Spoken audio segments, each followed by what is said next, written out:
बच्चों, कैसे हैं आप सभी। उम्मीद है आप सभी बहुत अच्छे से होंगे और पढ़ाई भी कर रहे होंगे। बच्चों, क्या आप जानते हैं मैं कौन हूँ?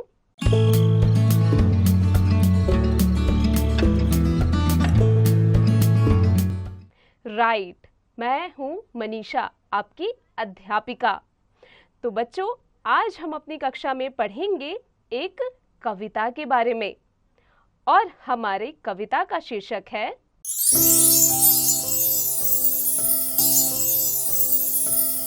आइसक्रीम और ओवरकोट। जीवन कौशल, उत्सुकता, सूझबूझ, धैर्य तथा वैज्ञानिक दृष्टिकोण को विकसित करने के लिए प्रेरित करना, नैतिक मूल्य, मनोरंजन, लगनशीलता व परोपकार की भावना को जागृत करना। माँ, आइसक्रीम दिला दो ना प्लीज। प्लीज माँ। आइसक्रीम पार्लर देखते ही पिंकी मचलने लगी। नहीं, अभी नहीं, तुम्हारा गला खराब है। दिला दो ना माँ। आइसक्रीम देखकर विपुल के मुंह में भी पानी आ गया था। ठीक है, पर एक शर्त है, घर चलकर खाना, तब तक थोड़ी पिघल जाएगी। घर पहुंचकर दोनों ने अपनी अपनी आइसक्रीम 2 कटोरियों में रखी और उनके पिघलने का इंतजार करने लगे। मेरी आइसक्रीम भी पिघल जाएगी, विपुल बोला और दौड़कर अलमारी से अपना ओवरकोट उठा लाया। उसने अपना आइसक्रीम वाली कटोरी को ओवरकोट से अच्छी तरह ढक दिया ताकि आइसक्रीम जल्दी पिघल जाए। इतने में पिंकी की आइसक्रीम पिघल गई थी। वह बड़े मजे से आइसक्रीम खाने लगी। विपुल ने कटोरी से ओवरकोट को हटाया, लेकिन आइसक्रीम बिल्कुल नहीं पिघल रही थी। विपुल ने कटोरी को दोबारा ढक दिया और इंतजार करने लगा। अब तक पिंकी आधी आइसक्रीम खा चुकी थी। भैया, आपकी आइसक्रीम अभी तक नहीं पिघली, लो मेरी खा लो, पिंकी ने कटोरी उसके आगे करते हुए कहा। कहा ना नहीं खानी, पर एक बात समझ नहीं आई, ओवरकोट तो गर्म होता है, फिर भला मेरी आइसक्रीम तुमसे पहले क्यों नहीं पिघली? विपुल ने आश्चर्यचकित होकर पिंकी से कहा। पिंकी झट से बोली, अरे विपुल भैया, सोचना कैसे, आओ माँ से पूछते हैं। विपुल और पिंकी माँ के पास दौड़ कर गए।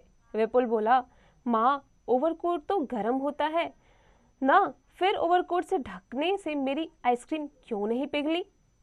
माँ ने समझाते हुए कहा, विपुल बेटा, आइसक्रीम ठंडी थी और जब तुमने उसे ओवरकोट से ढक दिया तो कमरे का गर्म तापमान आइसक्रीम तक नहीं पहुंच पाया। इससे ओवरकोट के नीचे ठंड बनी रही और तुम्हारी आइसक्रीम नहीं पिघली। अरे वाह माँ, आगे बताओ ना, पिंकी ने उत्सुकता से कहा। माँ बोली, ओवरकोट एक आवरण की तरह काम करता है। उसे पहनने के बाद न तो वह हमारे शरीर की गर्मी को बाहर निकलने देता है और न ही ठंडी हवाओं को शरीर तक पहुंचने देता है।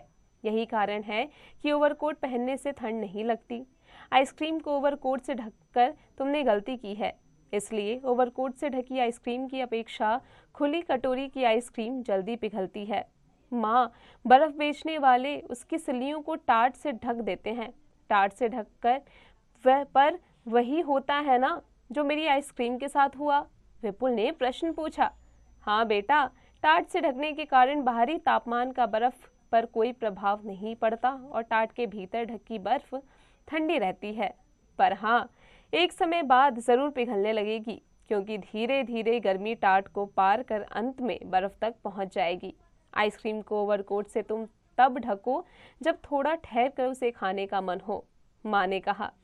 विपुल हंसकर बोला, माँ, मैं तो चला आइसक्रीम खाने, नहीं तो पिंकी मेरे हिस्से की भी आइसक्रीम चट कर जाएगी। तीनों खिलखिलाकर हंस पड़े।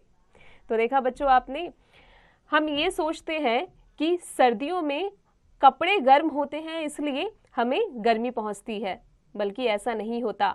हम जब भी गर्म कपड़े पहनते हैं तो वो गर्म कपड़े हमारे शरीर को गर्म रखने में शरीर की मदद करते हैं। गर्म कपड़ों से क्या होता है, हमारे शरीर का जो तापमान होता है, जो हमारा शरीर गर्म होता है, गर्म कपड़े उसे अंदर ही रहते हैं, रख देते हैं और बाहर की सर्द हवा को वो हमारे बदन तक नहीं पहुंचने देते। तो चलिए बच्चों, अब आ जाते हैं इसके अभ्यास कार्य पर। पाठ ज्ञान, सही उत्तर पर सही का चिन्ह लगाइए। बच्चे कौन सी चीज दिलाने की बात कर रहे थे, बताइए बच्चों? आइसक्रीम की, बिल्कुल सही। बच्चों, इसके आगे का अभ्यास स्वयं कीजिएगा।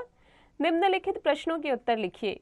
बच्चों, यहाँ पर कुछ प्रश्न दिए गए हैं, पाठ की सहायता से उनके उत्तर दीजिए। दिए गए शब्दों की सहायता से रिक्त स्थान भरिए। आइसक्रीम देखकर पिंकी क्या करने लगी? उसका जी मचलने लगा।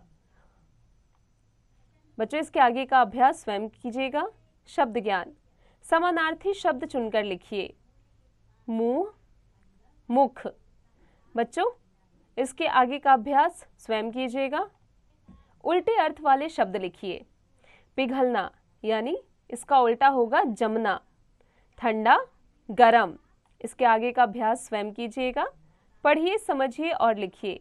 चतुर जमा आई क्या बन गया बच्चों? बिल्कुल सही, चतुराई। आगे का अभ्यास स्वयं कीजिएगा बच्चों। विशेष, बच्चों याद कीजिए कि आई लगे ये सभी शब्द संज्ञा शब्द हैं। भाषा ज्ञान, वो शब्द जो संज्ञा या सर्वनाम की विशेषता का बोध कराते हैं विशेषण कहलाते हैं। जैसे यह लाल फूल है, यह सेब मीठा है। लाल, मीठा शब्द फूल और सेब की विशेषता बता रहे हैं। सही विशेषण चुनकर लिखिए। बर्फ सा क्या है? ठंडा। गुड़ सा क्या है? मीठा। र के रूप वाले 3 शब्द लिखिए। जैसे सबसे पहला है शर्त, फिर है समुद्र। वाक्य पढ़कर सर्वनाम शब्दों के नीचे रेखा खींचिए। संज्ञा शब्दों पर गोला लगाइए। बच्चों, सबसे पहले आपको वाक्य पढ़ना है। जो शब्द सर्वनाम है उसके नीचे आपको रेखा खींचनी है और जो शब्द संख्या है उस पर आपको गोला लगाना है। रचनात्मक ज्ञान, दिए गए चित्र को पूरा कीजिए और रंग भरिए। बच्चों, यहाँ पे चित्र दिया गया है, इसे कलम से पूरा कीजिए और फिर क्या करेंगे आप? उसमें रंग भरेंगे। बच्चों, उम्मीद है आज की कक्षा में हमने जो भी पढ़ा आप अच्छे से समझ गए होंगे। अब इसका निरंतर अभ्यास करते रहिएगा।